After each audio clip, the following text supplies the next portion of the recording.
ICSOM is the International Conference of Symphony and Opera Musicians. It's a grassroots organization formed by the best in their field who really care about what they do and how it's done. Of course, we care about our jobs as employees and working conditions and wages, but we also care about the music.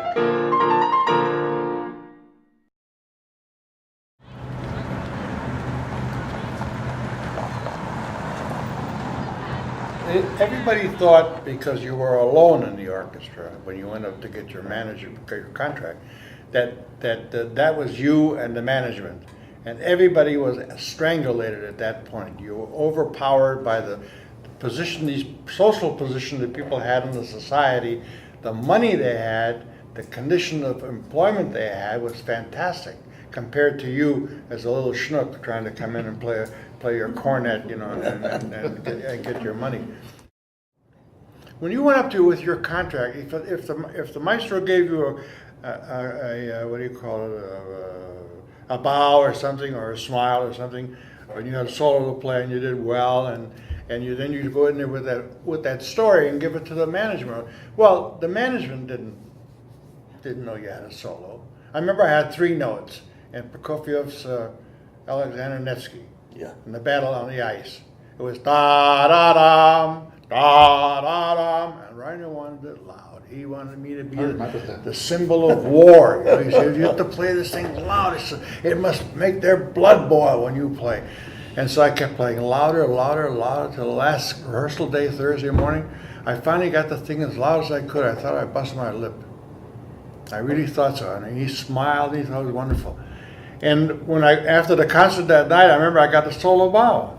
I never had a solo bow in an orchestra ever before as a second trumpet player. Who there wants to know the second trumpet player? You know, for 3 notes he played. You know, and I thought I'd go and get a raise on that.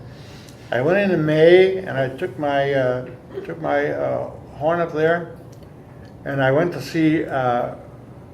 Keitel was not there anymore. Seymour Raven. Seymour Raven was the manager. Brother. Oh. The Sorcerer's Apprentice. Oh, God. And I went to see him, and he said, the contract's on the desk here. He said, it's for you to sign. He put it over here, and I looked at the thing, and I said, I can't sign that. He said, well, you better sign it, otherwise you won't have a job here. I said, what do you mean? He said, well, just sign the contract. I said, but it's not my contract. I knew it wasn't my contract, because it said 4th trumpet. That wasn't my job, you know. And so I said, well, I have to talk this over with my attorney. She said, well, you can't take the contract out of the office. I said, I'm going to take it to my attorney. That's my contract, you said. I'm taking it to the office. Well, you got to sign it here before you go out of the door. I said, no, I can't sign that contract because it's really not mine. I want to discuss it with somebody. So I went to see Reiner, and Reiner said, I have nothing to do with it. My hands are tied. You're perfectly good as far as I'm concerned. He said, but that's what's happening because of all the issues that you're raising in the orchestra. One of the methods of control that was used was that the principals of every section were able to negotiate something over scale, where most of the masters of the orchestra were just playing at scale. Yeah. So they came to believe that they were sort of a privileged class. And it was many of the principals who were the last to support the committee. We had some principals that did it immediately, guys like Ray Still, Yeah. Cheryl. Yeah. But we had others that didn't believe in what we were doing because they were thinking they were getting theirs. So who cares what happens to you? But eventually they all came around and supported us because they knew that their fate eventually was tied in, and we were all either going to sink or swim together. Yeah. So that was I remember one of them. that was a question of time, but it did work out.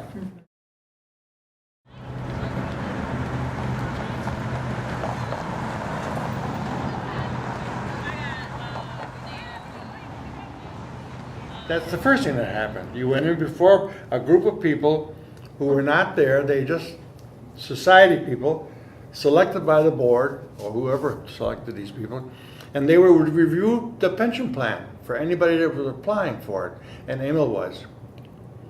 And one of the conditions was you had to have 30 years in the orchestra as a player. And then you can go in and then they evaluated your condition financially. They would evaluate it, and if you were making enough money, they would refuse you. You say you were wealthy enough. You had enough money. You didn't need it. It was a permissive pension, not a mandatory. That's right. pension. And Amalek went in and they turned him down flatly. And they fired him for his nerve that he had and come in a year For ahead of time. asking. Yeah. For one goddamn year, after 29 years, I was miserable.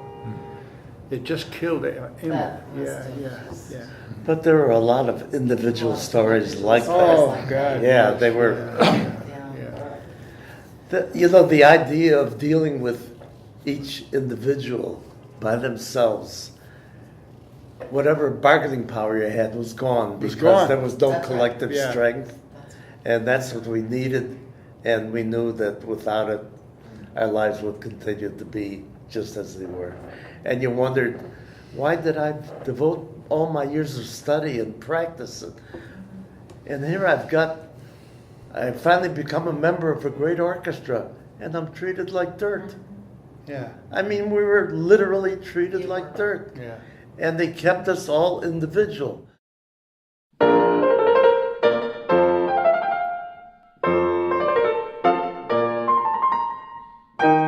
Petrola was the president of Local 10. And one year he was offered the job of being president of the entire local in the United States out of New York. 1940. And 1940. And he gave the job in Chicago to his son. He designated him as the new president. And everybody agreed. He had a board of people behind him. Whenever we had a meeting at the hall, there was the president would sit on the center table of the middle of the table, and there would be all the board members there, who was it? Petrilla's Wax Museum. Yeah, That's what they and call it. Dave behind Katz. Don't forget Dave Katz, Katz. right? Dave Katz was there. And from behind him, there were 13 guys that stood there in uniform. They were all dressed with a bow tie, with coats on, white shirt, and ties. And they were the leaders in the hotels. They were all the leaders, the guys who hired all the sidemen in the union. They didn't hire any symphony guys, you know. So there they were. They were all, and these guys were standing back there watching the rest of the crowd and letting them know how to vote.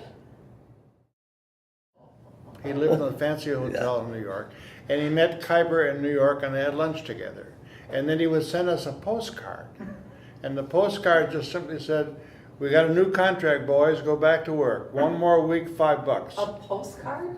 That's what we got. You hung it up on a postcard. We hung up on a bulletin board at Chicago Symphony Hall, on the wall, right next to the lockers. You know. A locked bullet board, I might add. Well, yeah. With a yeah. glass cover that we Wow, couldn't get yeah. at. Couldn't get. Yeah, you couldn't get at. Yeah, you had to hang it. Yeah. Yeah. Talk about that for just a Yeah. second. And we tried to get Petrola to let us come in or consult us about what the negotiation was, so that we could inform him about what the work week was at Orchestra Hall, because he never came. He never came. He never saw us play. He never heard us play. He never came to the hall, as far as I'm concerned. In fact, the story was he didn't know how to get to Orchestra Hall. The only way he could get there didn't know where it was, on a yeah. few occasions was to get in the taxi and tell him where to go. But nobody knew what was in that contract. They hadn't a clue on anything. That's right. And when I got to be vice president in January of 1963, I was given the job of all the contracts going to my office first. And I read the contract. If they were illegal, I put them in the file and registered and then collected the money from the leader, the tax money. And when I went there and I looked at the contract, and there were 5 guys on the contract, and the contract was around $15,000. And I figured, what the hell is he paying these people? That's an enormous amount of money. These guys are really making money. Well, they didn't make any of that money. He took everything off the top. They got the $1,000. That's all they got. The other 14 was gone. Well, he had office expenses. Yes. You know, he had secretaries and stuff, and he had to run an office, he had to have a place to work, so on and so forth. It was terrible. And nobody, the problem was with the information we didn't have.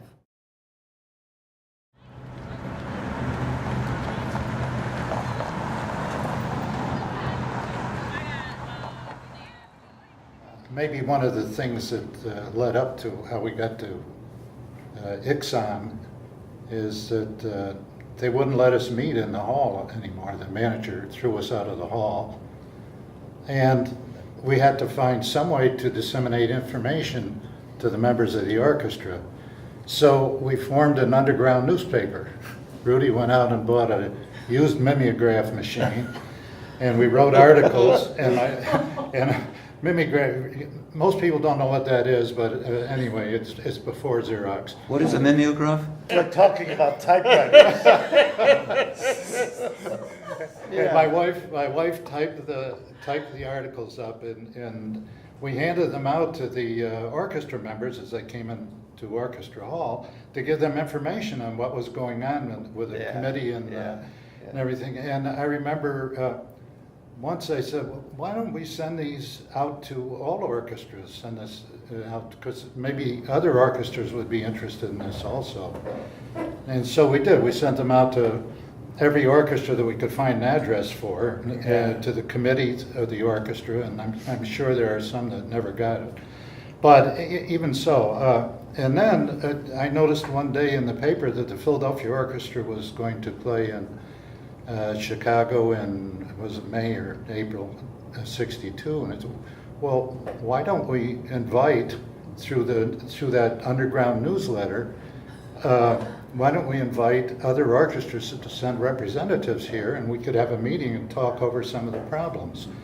And that's really how Ixon got started. And then Joan Bennett, remember Joan, the flutist who lives in France now, we're looking for a name for this newsletter, and she said, well, how about Senza Sordino? And that's how it came about. Brilliant. It's just brilliant.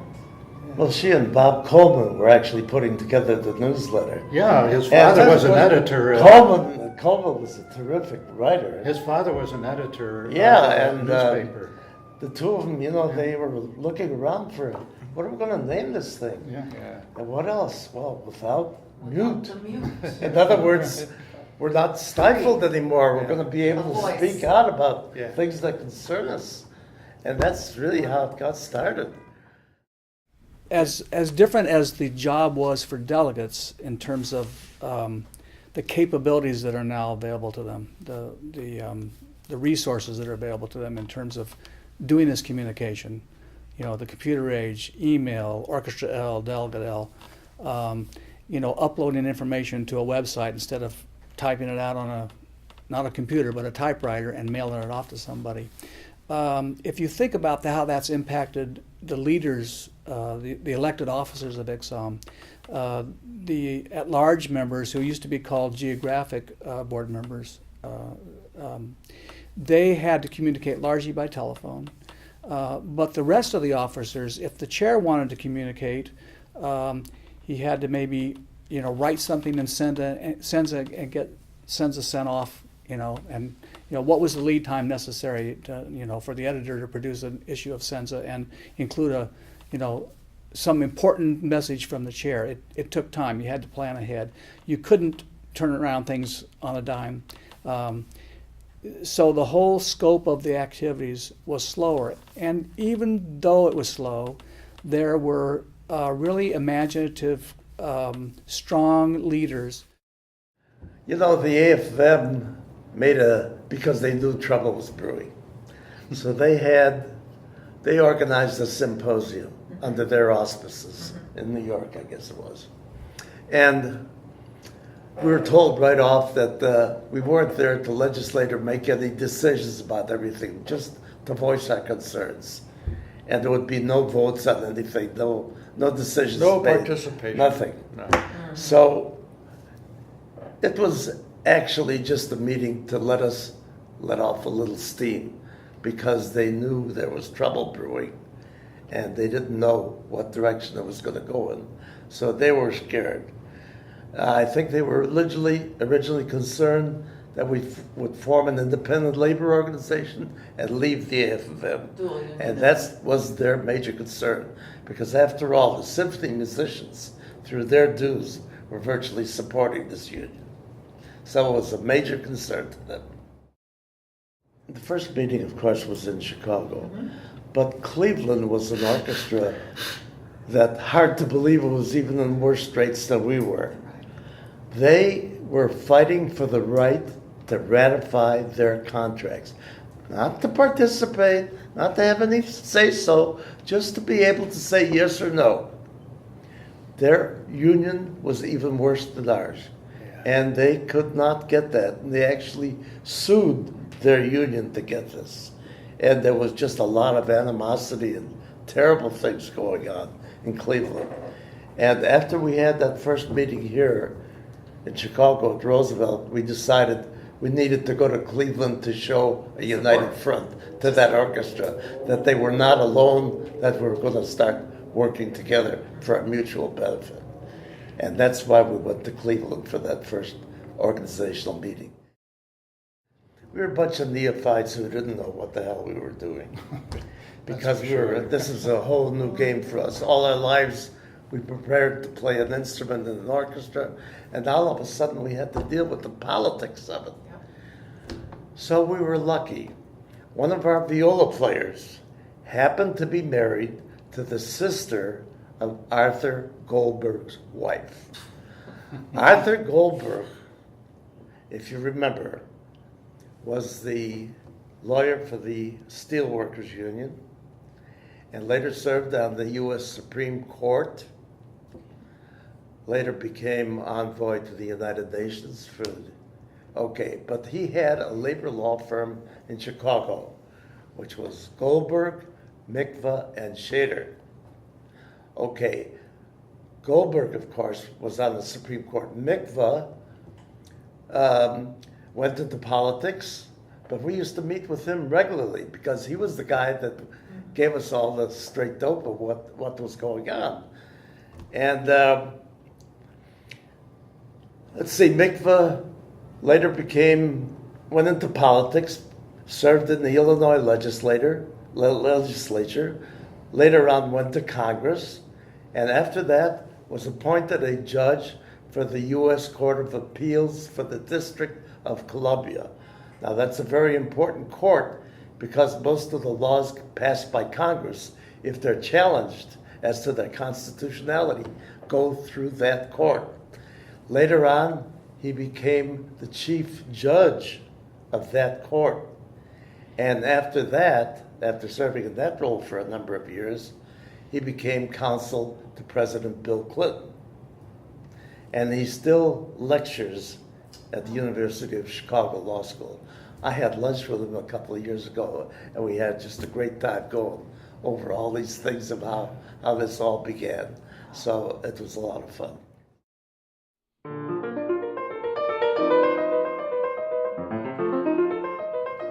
So what is ICSOM? It's where U.S. orchestras come together to find out what's going on in our field so that we can influence one another, be informed by one another, and maintain contact with one another. And ICSOM is its musicians. Initially, ICSOM was formed because there were deep problems within our national union, the American Federation of Musicians, or AFM, and local unions. It was seen as a threat by both the national and local unions. But since that time, we've been successful. We've seen gains because of that, and the national union now embraces us as part of its union, and we're a division of the national AFM. But what ICSOM has accomplished for the Chicago Symphony and many other orchestras has been the formalization, the institutionalization of the union concept, that we can accomplish more collectively than we can individually. And the Chicago Symphony musicians at that time realized that, and so did the musicians in St. Louis and Cleveland and all of the founding orchestras, the major orchestras, the biggest orchestras at that time, that gains were not going to be achieved locally by individual effort. The changes were going to be made by sharing information, by standing together, and by undertaking actions collectively, by communicating with each other in a more formal fashion that had been done before.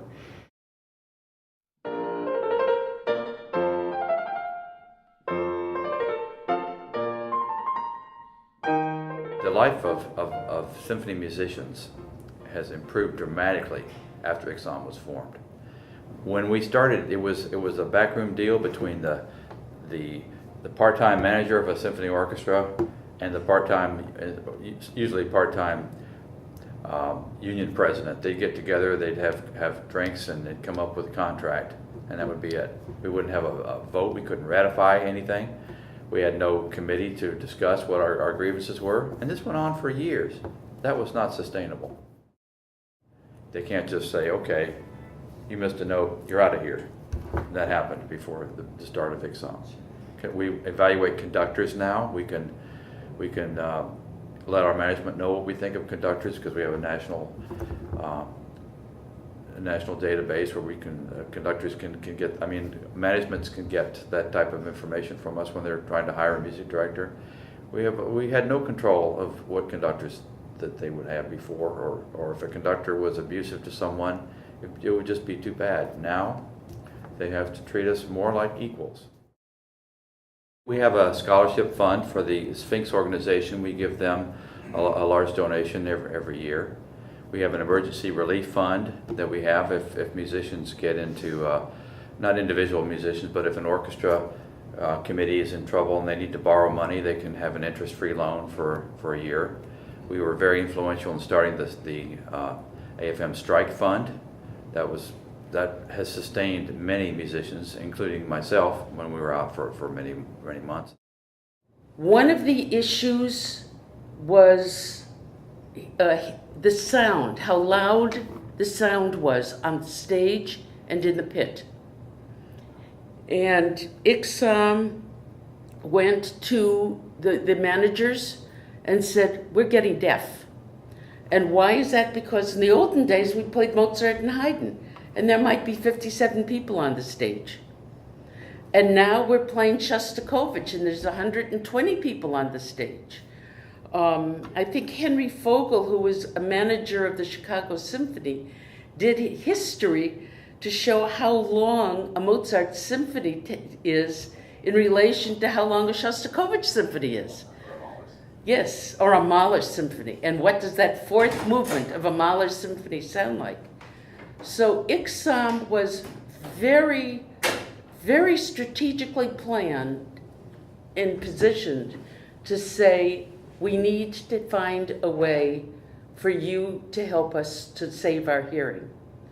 And early on, we were in a place where we were afraid to say, hey, we're getting deaf, for fear that we were going to get fired. And now they're saying, we had a discussion last night with the pit musicians about the different kinds of hearing ear protectors and shields to put on the chairs and behind the chairs. That clearly was something that was very instrumental by Ixon. Another thing that Ixon was very instrumental in, as far as I'm concerned, was fairness in auditions. In the beginning, you saw all those men out there, you know, and how were we going to get out there and make sure that everybody had a chance? In the olden days, if I was going to take an audition, I took an audition for the Boston Symphony. I met the conductor in his hotel room. You wouldn't have that today, under any number of laws. In today's day, an audition takes place because we send in our names. If we're accepted for the audition and we get there, we're given a number. And then when we walk out on the stage to perform, there is a screen across a sheet, a screen, whatever it's going to be. There's something in front of us so we cannot be seen.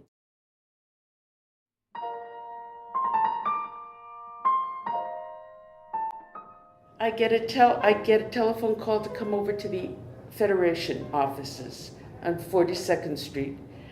And by this time, I had written a vile letter to the AFM saying, because they had had 2 ads in the IM.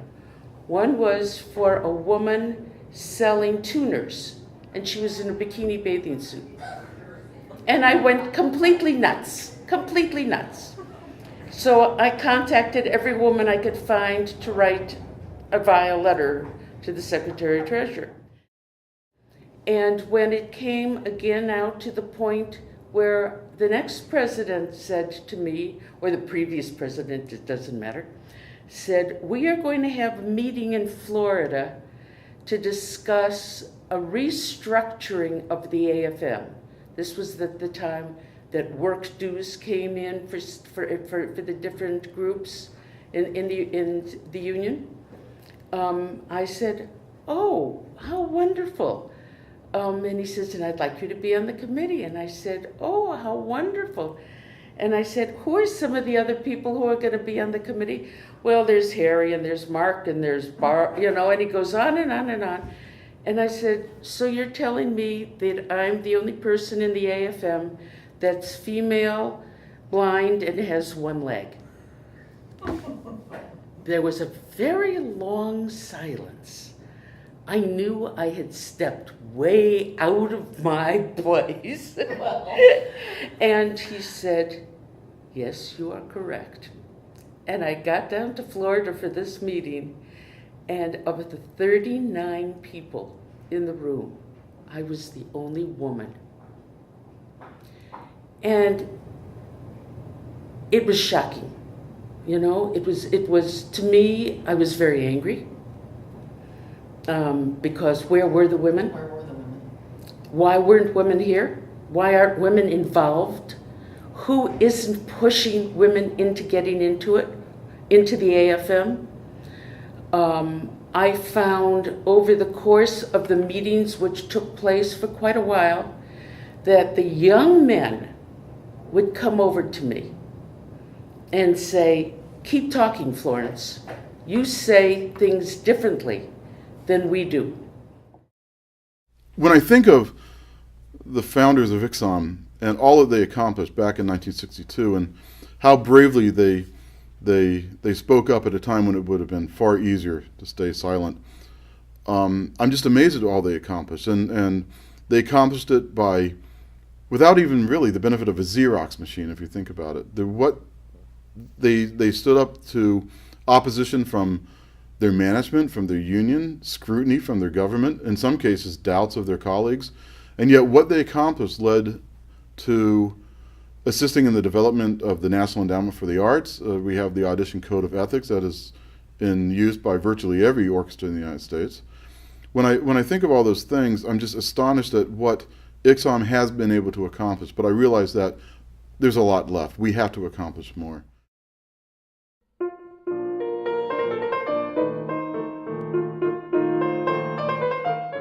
Things have changed in many ways, and it's pretty interesting to think about how.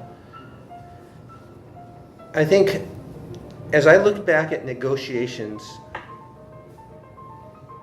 one thing is clear, that we were always more prepared than management was.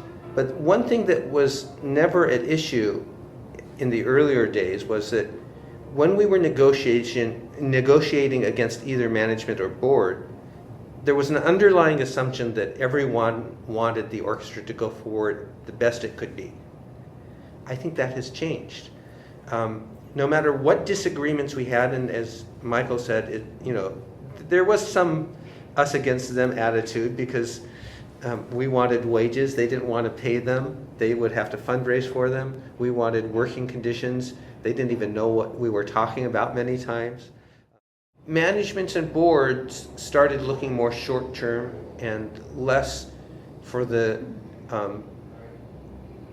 artistic excellence that was always wanted before, and more just looking at the bottom line. And I think that over the years, perhaps in response to some of our successes in negotiation, where they did have to perform more efficiently and better in order to uphold their end of the agreements, and didn't always do that.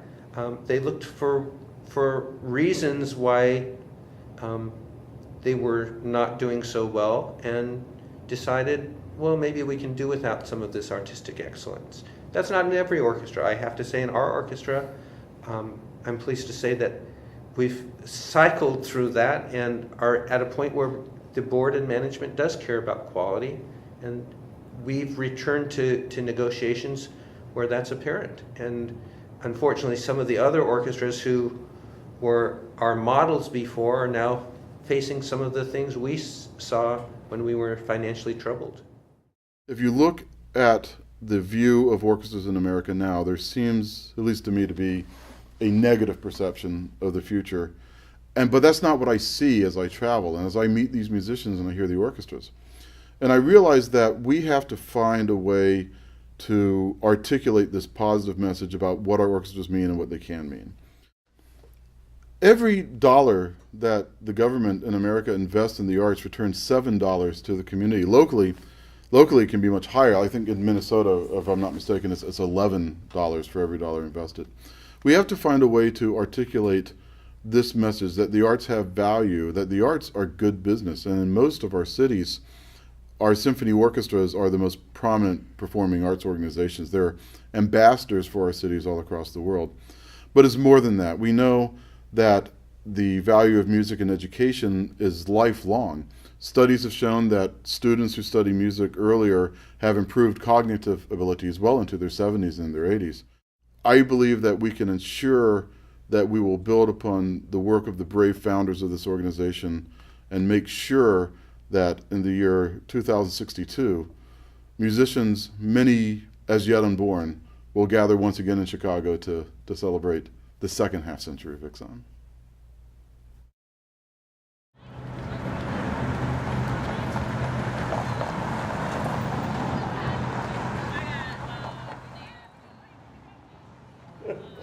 Remember, Petrillo would never shake hands with anyone. Yeah, he'd give you always his little did finger. because he didn't His want to get pinky. germs.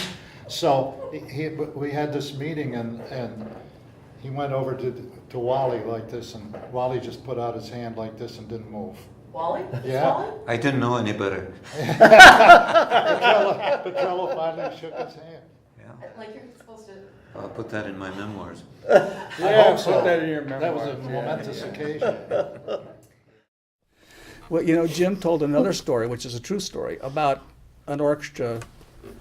Let's just say it's a nameless orchestra, because but he knew people in this orchestra, and he knew that a music director was trying to pressure some members of that orchestra to retire early, and he was doing it through his management and offering buyouts. And it became well known that somebody from one of the wind sections, took a buyout and retired a little early, and a pretty sweet deal was offered to this person.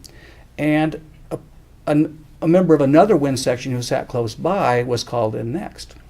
And by the time he went in to meet with management, it was known all through the orchestra, not only that the person had been bought out, but what the price tag was.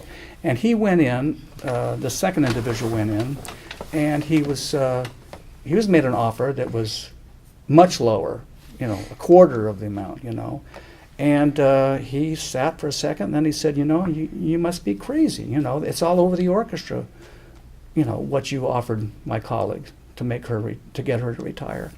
And the management said, well, we can't dispute that, but you don't play that badly. And he got up and said, I'll work on it, and walked out. And there was a young man came into the bar, and we played cribbage together. And one day he came in, he said, Rudy, he said, I've got something here for you to look at. And he said, it's you in the future. This is who you are. And he opened up a napkin, a white napkin, and inside was a little black something or other that looked like a sen-sen. Remember the sen-sens you used to eat when to freshen up breath your, things, freshen up your Yeah. breath, And it was about the size of my fingernail. And he said, that's the future. And that's you right there in that napkin, he said. That has 700 connections in that napkin to other places in the world, he said. That's a chip that goes into a machine called a computer, which we make, he said. We had that up on the wall in the office. The entire wall was one big chip, he said, and we would take it off the wall and we would put it into an arrangement where they put all the contacts into it to make the contacts. And then they put it back on the wall and photographed it every day. For 6 months, they photographed it until they had it down to this tiny little thing that would fit into a little tiny little box. And on this little box, you could have 10,000 songs, and you could have all the Beethoven symphonies and all the operas. On this chip, everything was there. He said, that's something you guys ought to look into. But no emotion. I know the story that a very well-known CEO told me about a member of the orchestra who had been in the orchestra for many years, but the music director wasn't one to make personnel moves and very hesitant to do so. But one day the music director did sit down with this one player and said, I just want to know if you've thought about your plans, if you've ever thought about retiring. And the player said, Maestro, I plan to die in this chair. And the music director said, well, I'm sure we can make arrangements for you to take it home. For you to take what? Oh, excuse me, I messed it up. It's for you to take it home. That's